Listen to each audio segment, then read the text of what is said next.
Hello friends and beautiful people. So today we're going to talk about get home bags. It's not a bug out bag, but a get home bag. And what that is it is a bag that I keep in my vehicle. Should something happen, I'm going to be able to use it and everything in it to get home. I travel a lot for work, and sometimes I have good cell service, sometimes I don't. So whether you are packing something up because you're worried about an EMP, or if you're just worried about weather conditions, I think it's important that everyone have a get home bag. Normally in the winter, we're keeping, ice scrapers and maybe spare shoes, a blanket, some winter gear, a way to like kitty litter or whatever. And those things are great. But in my case, I'm actually concerned about more than just the weather. I'm also concerned about being able to get home potentially from an EMP or from the weather conditions or whatever the case may be.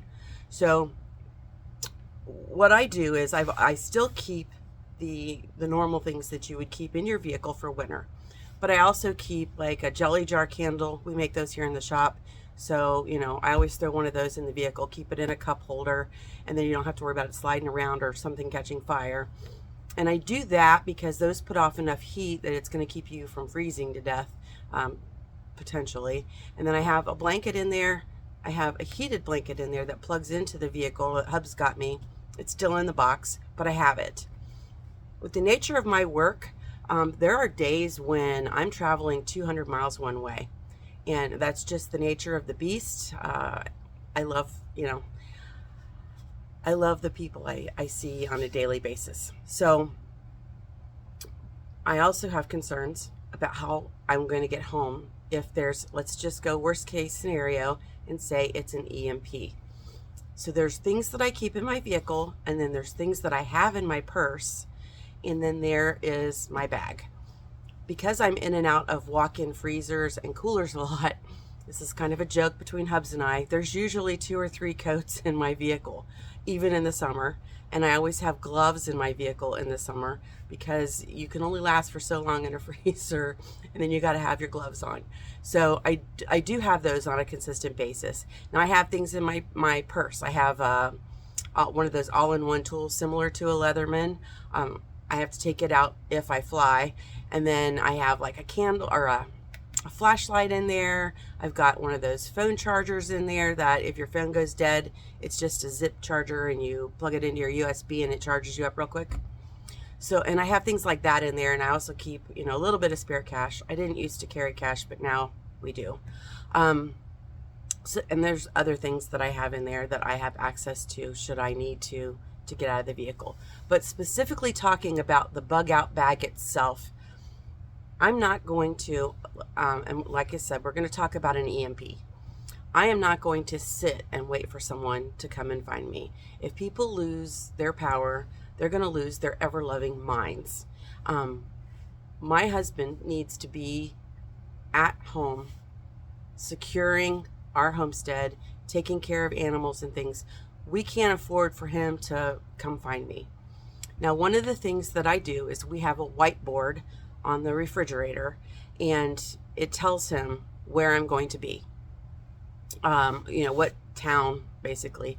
And we have, I keep an old atlas, and I prefer the old ones, in the vehicle so that I have a way to find my way home. Because if it's an EMP, I don't want to be on the interstate. I want to be more on back roads. And that's just a personal preference for me. You have to do what you feel comfortable with. But so in my vehicle, I've got that atlas. I've got, I've got my old boots that I used to wear around the farm. I bought myself new ones, and those puppies are broke in. They're like wearing tennis shoes. Super comfortable, super durable. But I've got those in the vehicle in case I need them. And then I've got, like I said, I've got the coats, I've got the gloves.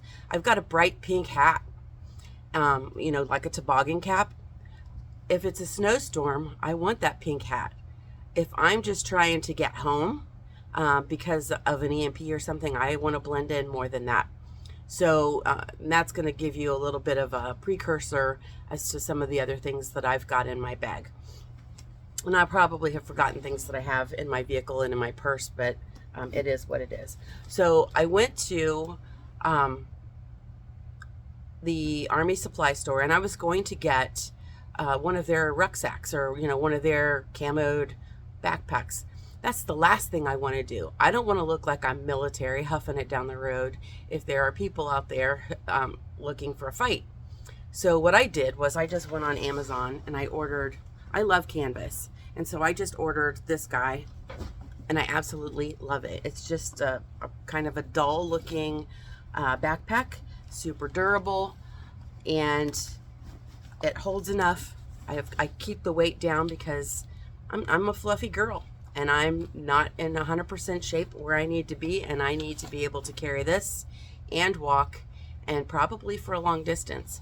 So I'm careful what I have in here. I don't have as much in here as other people would have, but I have enough, I think, that I could get by, and that's what's important. Now, I do have a couple things on order that I just got a stellar idea about, and that aren't in here, so that's going to add a little more weight, but for the most part, I've got this really super lightweight. So one of the first things I have is a first aid kit, and my little first aid kit, I have all of the, I can do sutures, there's bandages, there's ways to clean your wounds or whatever. And I just bought one of the little good to go ones, and I actually got a recommendation from another channel for that. So I keep that in there. And then in one of the side pockets here, I've got like 2 pairs of gloves, 2 different kinds. Now the ones that are in the pocket of my coat are nicer gloves. These are just, if my gloves get wet, you need to have dry gloves. So, and these are just, they're nothing special. They're, they were probably on clearance for $1 or $2, and I grabbed those just so that I've got spare gloves. I'm just looking at keeping my hands warm with those. With my other ones, not so much. The other thing I have in here, and I have it readily available on the outside pocket, is a compass. Because if I'm going to use that atlas, I need to have a compass. And I'm going to tell you that if you haven't used things, you need to get them out and use them so that you're comfortable in using them when and if that necessity hits. What good is this compass if you don't know how to read it? So all of the things in your bag you need to be comfortable with using. You need to know what's in there and try it out. I also have a Leatherman. Now this is a true Leatherman, but it's got all of the, anyone who's ever seen a Leatherman, it's got all the little tools and knives and things on it. And I splurged for a true Leatherman because I've bought these for hubs in the past. He loses them when he mows.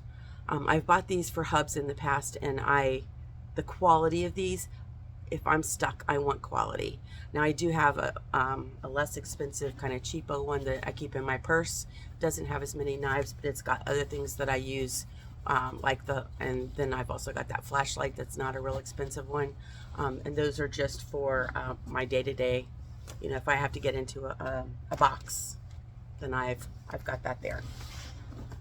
All right, so then my other outside pocket, I've got some paracord, or this is actually boot laces. I put spare boot laces in there. The reason why is my boot laces are a little frayed, so I might need them for that, but if I don't use them for the boots, I can always use them for something else. All right, the other thing I have, here's the funny part, is some toilet paper. Now, you can pull the roll out. Mine is glued to the roll, so all I did was just smush it down and put it in a Ziploc to keep it dry, because you don't want to be hiking with a dirty fanny. All right, and then I've got a dark colored cap. I'm going to look like a homeless person, and that's by design. I don't want to bring attention to myself. I just want to look like a little old lady walking down the road. All right, and next I have another coat. So this coat is lightweight, but this coat is awesome in the winter. It's got a zippered hood, but I've got that cap, so I really don't need it. The only thing that I would use that zippered hood for was to keep the nape of my neck dry, or dry or to keep like a cold breeze from hitting it. But this is waterproof. And that's something that you need to think about. If you're going to be walking and you're in the rain and you get your coat all wet, you're going to be miserable. So this one is waterproof, and it's nice and warm in the winter. And again, I've got those other ones in the vehicle. I'm still going to have this one with me, no matter what. All right, and 2 pairs of socks. Dry socks are going to be important. I don't know if you've ever seen military videos where their boots and their feet get wet. My boots are waterproofed, but you're still gonna, where the laces are and everything, there's still a potential your socks are gonna get wet. You don't want that bacteria on your feet. You want to be able to change out your socks.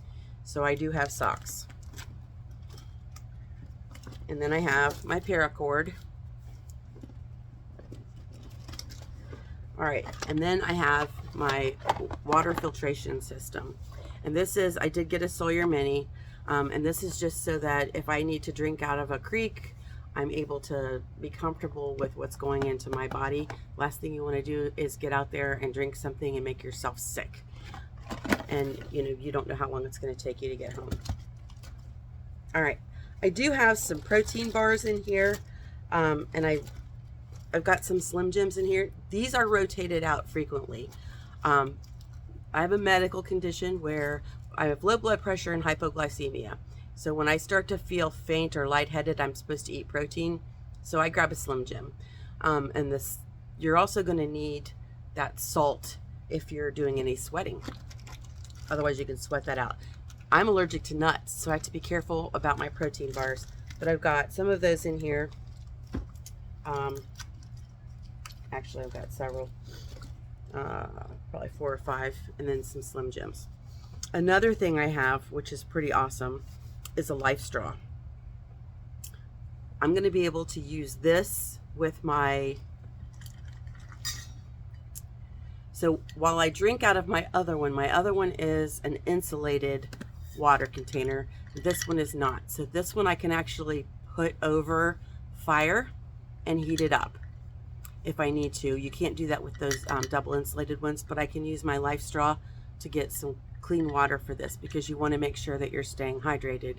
Otherwise, if you're not hydrated, you're going to be fatigued, you're going to be sleepy, but the body fatigue also, and then you just want to keep 3 days without water and you're doomed. We can go 3 days and that's it without water. All right, so another thing I have in here is I have a knife.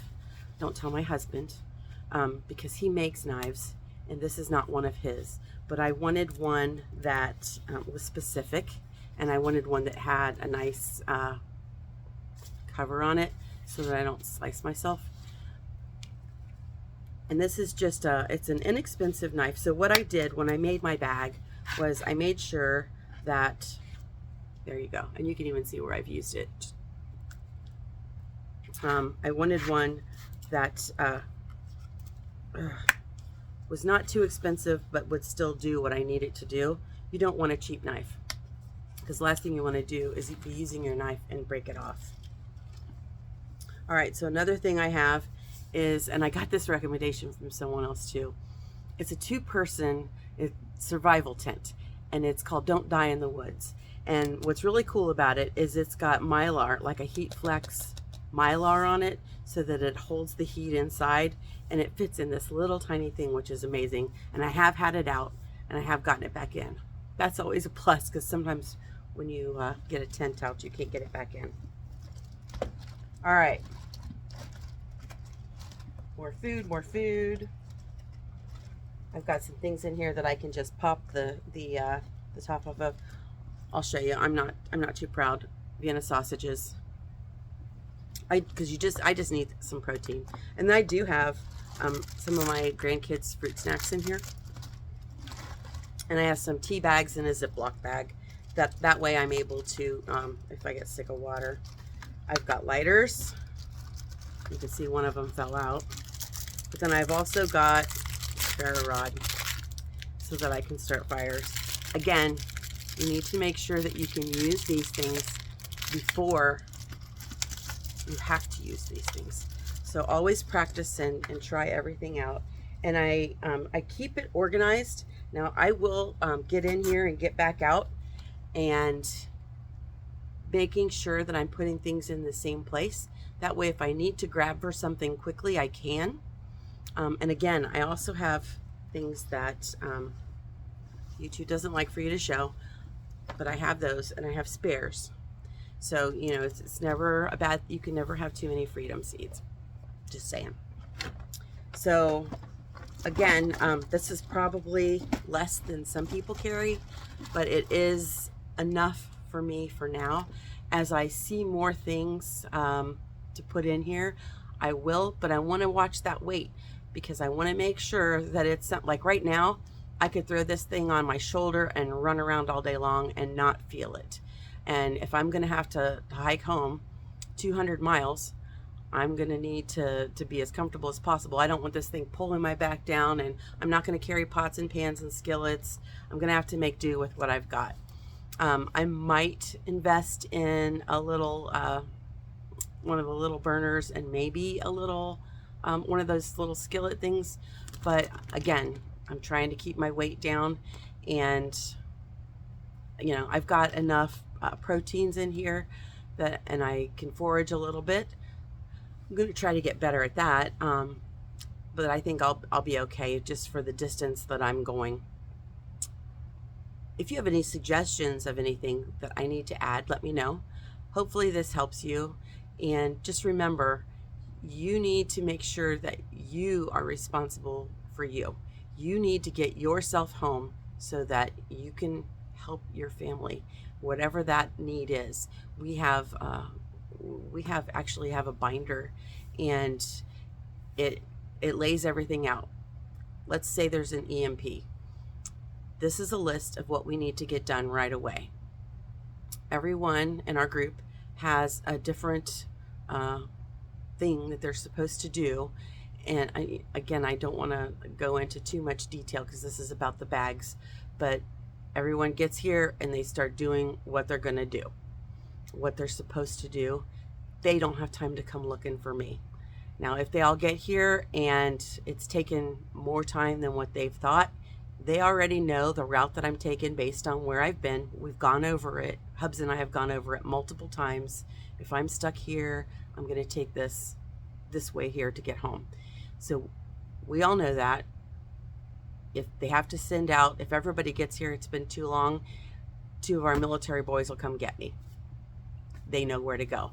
But they're not going to do that until they get the house and the homestead secure and ready for Mama to be here. Because if I get here and they haven't done their chores, it's going to be just like when they were little. So, all right, friends, till next time, be blessed and be a blessing.